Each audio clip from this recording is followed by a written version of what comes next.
Weather impact alerts are in your forecast as we're tracking some dry lightning and a return of hot weather. Details next. It's official, Donald Trump is the Republican nominee for president, and he tapped Ohio Senator J.D. Vance as his running mate. The latest on the convention and what we know about the investigation into the attempt on Trump's life. We're very upfront about it. That is going to pay our staff. Period. End of story. A receipt from a Seattle restaurant went viral for charging patrons what they're calling a living wage surcharge. What the owner says tonight. KREM 2 News 10 at 10 begins now with Mark Hanrahan and Jeremy Legoo. Good evening and thank you for joining us for KREM 2 News 10 at 10, where we give you more news in less time. Let's get started. First up tonight, the Washington State primary election just 3 weeks away now, and ballots will head out to voters this Friday. Tonight, voters had a chance to hear from the Republican candidates running for Washington's 5th Congressional District. KREM 2's Cody Proctor sat in the audience and listened in. She brings us more tonight. Cody? With 3 weeks left to go until primary election night, time is running out for candidates to reveal their positions to voters. 5 out of the 6 Republican candidates running for Washington's 5th Congressional District seat appeared Monday night for a candidate forum held by the Republicans of Spokane County. There are only a handful of the 11 people running to take over Congresswoman Kathy McMorris Rodgers' seat in the U.S. House of Representatives after she announced she wouldn't seek re-election. In comparison to previous appearances in front of voters, Monday night's forum felt more like a job interview. After a quick pitch to voters, each candidate answered different questions. Michael Baumgartner was asked what he considered the most challenging issue facing the country. As I'd said in my open remarks, I think the highest priority in this country has to be securing the southern border. When asked how he would cross the aisle, Rick Valentine Flynn stated Republicans need to be the ones pushing legislation they know has to be done, such as gun control. We need to be the ones to take charge and take ownership of the laws we write. That way, we can ensure that the left doesn't push things too far. When asked about what attributes she has that'll help as a legislator, Jacqueline Maycomer spoke about being able to get people in her party to work together. And 40 Republicans can divide 58 Democrats anytime when you work together and define the issue. When asked about his life experiences that would help in Congress, Brian Dansel expressed pride about where he's from. Basically, just being an American in Eastern Washington and growing up and being raised by the greatest people on the face of the earth. Finally, Renee Holiday spoke about some of her top priorities. We've got border issues, voting and elections issues that are catastrophic right now, and also child trafficking. The one candidate not at the forum was Jonathan Bingle. He was at the Spokane City Council meeting happening at the same time in downtown Spokane. And primary election night takes place August 6th. Ballots are set to go out to voters starting this Friday. Now, the top 2 candidates in the primary will then go on to the general election. In the studio, Cody Proctor, KREM 2 News. Cody, thank you very much. Well, just days after surviving an assassination attempt, former President Donald Trump is officially the Republican nominee for president. And on day 1 of the Republican National Convention, Trump named Ohio Senator J.D. Vance as his running mate. CBS News correspondent Natalie Brand has the latest from Milwaukee. With his ear bandaged, former President Donald Trump made a surprise appearance on night 1 of the RNC, once again pumping his fist in the air. Earlier, he announced Ohio Senator J.D. Vance as his presidential running mate after months of suspense and speculation. I love that J.D. is young. You know, my father built Trump Tower at 37. You can be young and accomplished. Vance was a harsh critic of Trump during his White House run back in 2016, but now he's one of his most vocal defenders in Congress. He's also known for his memoir, Hillbilly Elegy, about growing up in poverty. What does he bring to the ticket? He understands what working people go through from his background, and he will be a tremendous advocate for Donald Trump and Donald Trump's agenda. Monday night session is focused on the economy, with speakers ranging from lawmakers to everyday Americans, including this single mother. I know Americans can relate when I say that every time I fill up my gas tank, go to the grocery store, and try to pay the bills, I think, who doesn't miss the Trump days? Monday's keynote speaker is Teamsters Union Chief Sean O'Brien. Everyday families see it. The American people aren't stupid. They know the system is broken. We all know how Washington is run. Working people have no chance of winning this fight. Earlier Monday, delegates made Trump's nomination official with the roll call of states. Supporters still processing Saturday's shooting. How do you think the tone changes this week, given Saturday's attempted assassination?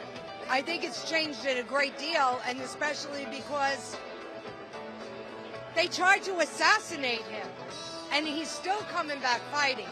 Delegates say this week they want to hear a message of unity. Natalie Brand, CBS News, Milwaukee, Wisconsin.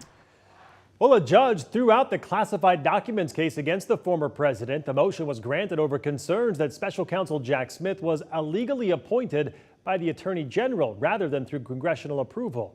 Smith was prosecuting the former president on 37 counts in this case. Special counsel Smith signaled he plans to appeal the dismissal. Well, now to a wildfire alert. Level 3 go-now evacuations have been issued for a wildfire burning near Kendrick, Idaho. According to the Latah County Sheriff's Office, people living on Cedar Ridge between Highway 3 and Linden Road need to leave right now. Also, people living between Linden Road and South Park Road and Texas Ridge Road and East Road to Sunstrom Road. There are also Level 2 Get Set evacuations for Texas Road and Sunstrom Road, Cedar Ridge Road at Linden to 3 Bear Road, and all houses west of 1210 Cedar Road. Deputies say the 15-acre fire is aggressive and quickly spreading toward Nez Perce County. This is a developing story. We will update you as soon as we learn more.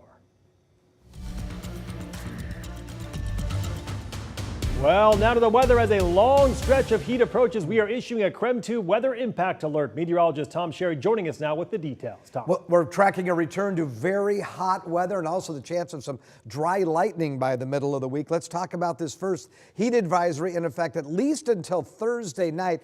But I think it's going to go from an advisory to an actual warning, an excessive heat warning, because I think we're going to see some of the warmest temperatures of the forecast period into this weekend. We also have an air quality alert over in areas of north central Washington, including Wenatchee and Omak. That's through at least tomorrow afternoon.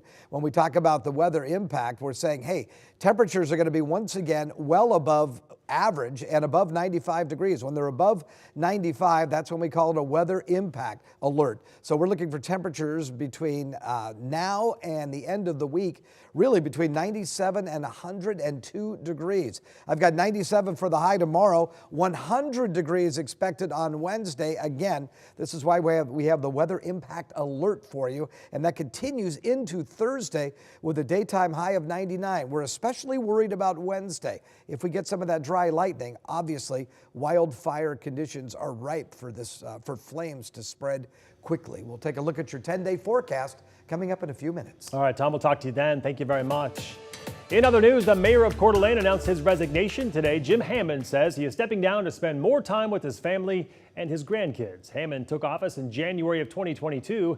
He's about 2 years into a 4-year term. Before that, he spent the past 50 years serving the North Idaho community as a principal, state senator, and city administrator. Now he is ready to step down from the city's top job to spend more time with family in Colorado. I have tried to contribute to my community for the last 50 years, and my message is thank you for giving me the opportunities that I've had both in my professional life and in my volunteer life. It's been wonderful.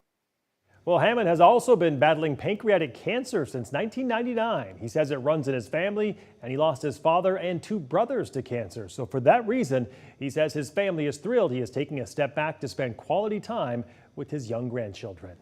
Hammond's resignation will go into effect on August 31st. City code states that City Council will be tasked with filling that vacancy. The person selected will serve the remainder of Mayor Hammond's term, which expires in January of 2026. That person can then run for a full term if they so choose. New tonight, the Spokane County Sheriff's Office arrested a man wanted for a violent home invasion. Deputies found Adam Sejohn at his home on West Boone Avenue today. He's accused of going inside a home and threatening 2 people inside with a knife or a club, according to police. He is charged with several counts, including second-degree assault. And now to our night beat with a quick look at the day's top stories. A Spokane man faced a judge today after allegedly getting behind the wheel of a car drunk and then hitting and killing 2 teens. The Washington State Patrol says 33-year-old Jesse Roulier was drunk when he slammed head-on into a car filled with teens. 18-year-old Rogan Morell and 17-year-old Janette Morgan died. Another teen was critically hurt. Court documents show a trooper noted Roulier smelled of alcohol, had watery, droopy eyes, and was slurring his words. The courtroom today was packed with family and friends who became emotional when the prosecutor talked about the victims. As a result of this alleged conduct, 2 very young individuals lost their lives, and one was life-flighted to a hospital with severe injuries, to include a head trauma that presented a significant possibility of death. Court documents show the suspect failed 2 field sobriety tests. At the hospital, authorities say he admitted to drinking at the casino for about an hour before the crash, telling the trooper he had a couple of vodka shots. Spokane Public Schools confirmed all 3 young victims were students at Lewis and Clark High School. 1 person is dead, 2 others are in the hospital after a drowning in the Spokane River over the weekend. The Spokane Valley Fire Department responded to Coyote Rock, and when crews arrived, they found 4 people in need of help, including 1 unconscious person receiving CPR from a bystander. Everyone was taken to the hospital, where 1 person later died. A Spokane staple will now have new leadership. Churchill Steakhouse has been sold to the Anthony's Restaurant family. In a post on Facebook, the owner said they will be retiring after more than 17 years in business. They also said they are grateful for the community. And that was your Night Beat. To learn more about any of these stories, just head to our website. That's KREM.com. And that was your KREM 2 News 10 at 10, where you get more news in less time. But don't go to bed yet. A Washington restaurant going viral for what they call a living wage charge. To do full-service dining, you need people, and it needs to be ordered.